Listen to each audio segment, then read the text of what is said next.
Hey, it's me, the bartender. Today, we're going to do something a little bit different. Not a review, not any social commentary, but we're going to do an interview with one of the founders and makers of this particular game to my side, Pier. Now, normally I'd be a little bit goofy, but considering this is an interview, I want to give it my best shot. So, how you doing, Zebbe? If you could, would you be more than happy to introduce yourself and tell us your involvement with Pier? Hello, I'm Zebbe of Watermelon Games, and I worked on Pier for the Sega Mega Drive.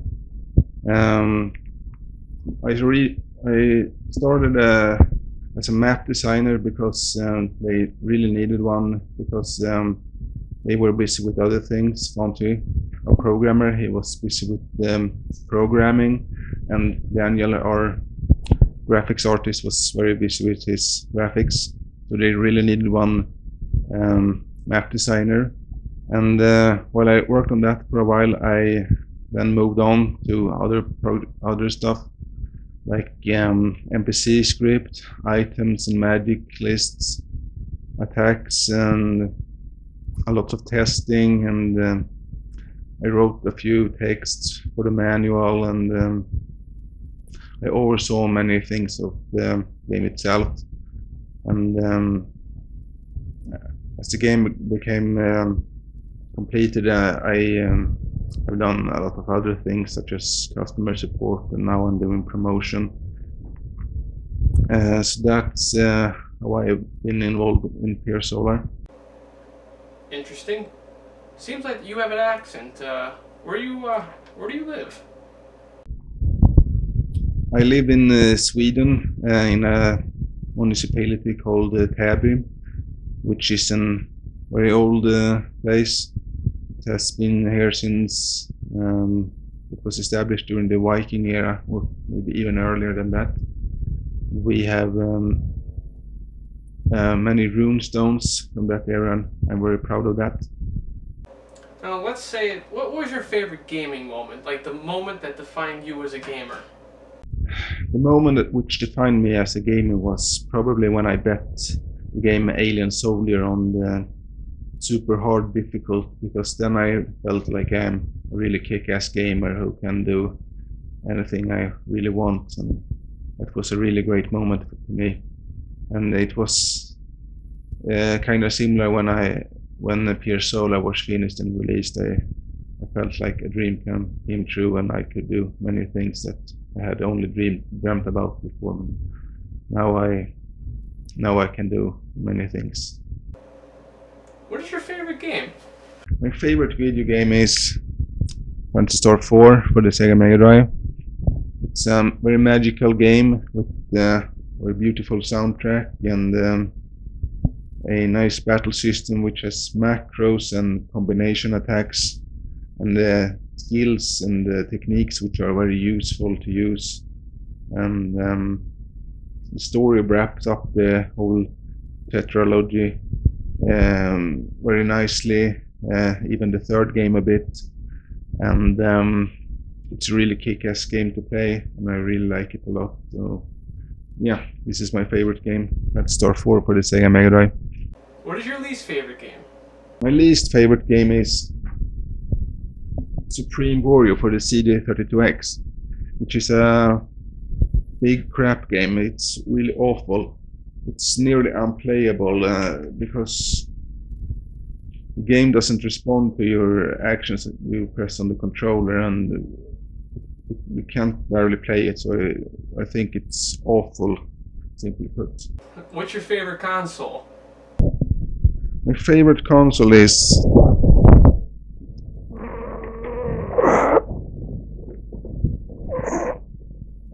this one, the Sega Mega Drive CD32X, also known as the Toggle Beam. It has the greatest variety of great games on all different genres. It's a beautiful sound chip. It has mainly games in 2D, as I prefer them. It's a great controller, the 6-button controller I really love. And it's simply put, gift of God to man. And what's your least favorite console? My least favorite console is probably Sega Game Gear, because the build quality of the buttons is very poor, and the screen is very blurry, and I really don't like handheld consoles a lot, so this is probably my worst console of those I have, at least. What are your views on current gaming and classic gaming? I prefer classic gaming because I really prefer 2D games before 3D games, and I think new game consoles, they have so many things I really don't like there's downloadable games, so I prefer to buy the actual physical copies of my games. And when you buy a physical copy of a game, you need to install it on a hard drive or something like that, which makes it hard to play the game on another console later with game saves and etc. And on the cartridges on old consoles, you save directly on the cartridge, and I prefer that. And old game systems, they have better music, really great video game music, while the newer consoles, they have orchestral or film score music and licensed rap or pop music. I prefer old video game music, and also how old video games play. They are more like you can pick up the game and play it for a few minutes for many old games, while the new games are like you need to sit and read tutorials and do stuff for a long time before you play them, and I really prefer the old games because of that. Can you tell us how the company started? Well, Watermelons probably started around the time when we started to involve money for the Pier solar project, and yeah, that's really how we started. We started taking pre-orders around 2008, I think, and that's when business became really serious. So we have established ourselves at that point. Now, how did Pier Solar start as a project? Originally, Pier Solar was a game about the forum members of the Tavern, a forum on the Eidolon scene, a Sega fan site. And since it was about the forum members, it needed a story, and stories are really best told when they're in an RPG, so I think that was a natural choice. Now, was this always meant to be a Sega Genesis game? Actually, Pier Solar was from the beginning meant to be a Sega CD or Mega CD game, and be inspired by Lunar games.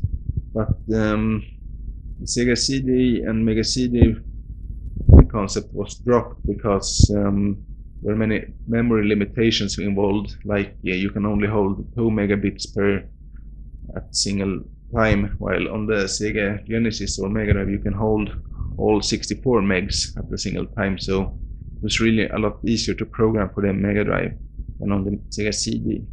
That's why it was dropped and the Sega Genesis and Mega Drive was chosen. Now, when did you guys pursue this as like a commercial project? We chose to make it a commercial because it was a natural choice when we wanted to make a very great Mega Drive role-playing game. We wanted to make a really among the best one, a classic one. So if we had only made a very small run of it, it wouldn't have been feeling like of the spectacular aim we had with the game itself. So it was pretty natural to go with a commercial project. I can imagine that during the development there were some up and downs. Can you tell us what they were? And ups was perhaps as we moved on and worked on the game, it just became better and better, and new things got added to it all the time, such as shadow and highlight mode, which gives more colors on the screen at a single time, and scaling and rotation backgrounds, which you can see in a few mini games and on the world map, and many other things. That the game just felt like it would be a real classic as it's moved on. And the downs with the project was probably when team members left or were idle for a very long time, and when testers didn't deliver the goods, and many things like that. It was really frustrating when the project just moved. We were working on it for a long time, and it felt like many people didn't deliver what we had to do. And yeah, that was really frustrating, but in the end we finished the game. So why did you guys offer a pre-order for the game? We needed to offer the pre-orders for the game because when you do a production on a factory, you need the money beforehand, before the production is there, so you always need pre-orders. But it was a bit of a mistake of us to start it so early, so we won't do that next time. Now, let's just say a few of the people watching this video don't know what the game is about. Would you like to give us a description of the game? The game is an RPG on the Sega Mega Drive, 64 megs storage, and a soundtrack disc for the Sega CD. It's quite traditional in a Japanese RPG style, but on the other hand it has some unique elements such as dimensional travel when it comes to the story, some mini games, and a gather system in the battles, and a very unique packaging which is custom made in China with very high quality cardboard and also high quality plastic boxes which are very similar to Sega's boxes. So yeah, that's how I would have described it. Now, what are your personal favorite aspects of the game? My favorite aspects of the game would have to be, well, this is hard.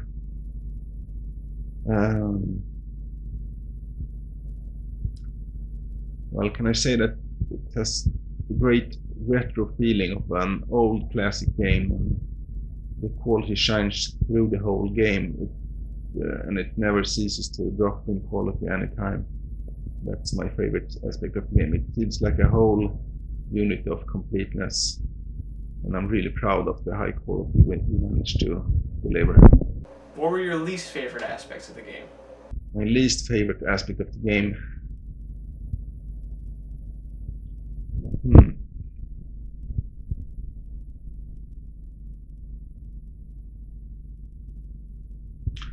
Well, it has to be that the soundtrack disc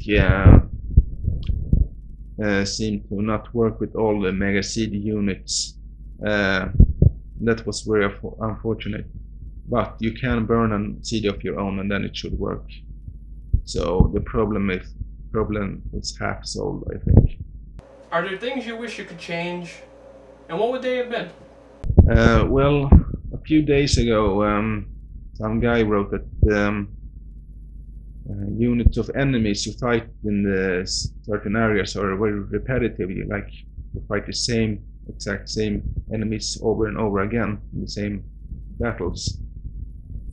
And when the game was done, I figured a solution to that, and that was to have 2 different packs, or 3, with one enemy which is always there, and then the rest of them be random enemies. That would have given a much greater variety of the enemy packs you fight in the game, so maybe that would have been good. Are there things you wanted to include in the game but you weren't able to? We had to drop a few side quests because of the time limitations we had.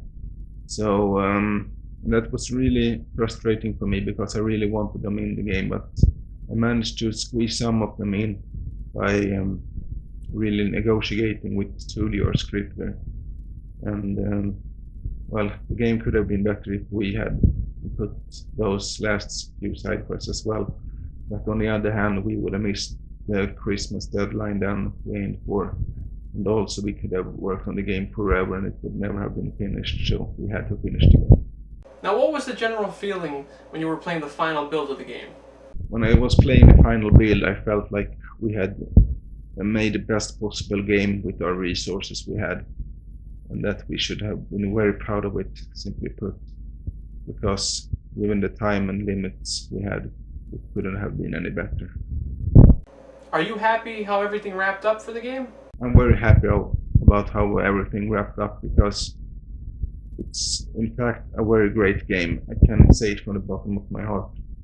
And there's no other retro homebrew game out there which can compare to Pier when it comes to packaging quality or game quality, or so many groundbreaking things about it, such as the 64 megs of storage in the cartridge of the soundtrack disc of the Mega CD or Sega CD. So Pier it's really a great game, and I'm really proud and happy about how it turned out. Now, there were some issues with the shipping in the initial batches of the game. How did you feel about that? Well, it was very unfortunate that there was a snowstorm in the Christmas season, which caused a lot of the delay. But it couldn't be helped, and we have really tried our best to solve everything as good as we possibly can. We will do shipping differently next time we ship a game. Now, because of that shipping, there was quite some negative response from the community. How did you feel about that? I can understand the frustration about this, and we promise to make it better next time. And we're really sorry for this delay and the frustration it has caused to the customers. Now, how did you guys feel when you started hearing like feedback from the gamers who received the game and started playing it? I felt great, because most of the responses were positive, really positive. So it took it to my heart, and it warmed it a lot, and I was really happy about it. How do you feel about the game continuously being sold out every time you have it available? Well, it's the same there. The game is simply great, and people are talking to their friends about it, and the word is spreading. So we are just really happy about it, but we have to move on as well, and we can't have one guy in China all the time producing games and checking the quality. So we really need to move on, unfortunately.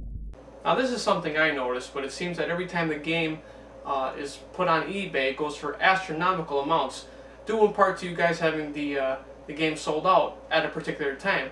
How do you feel about people taking advantage of this, like making money off of you guys, basically?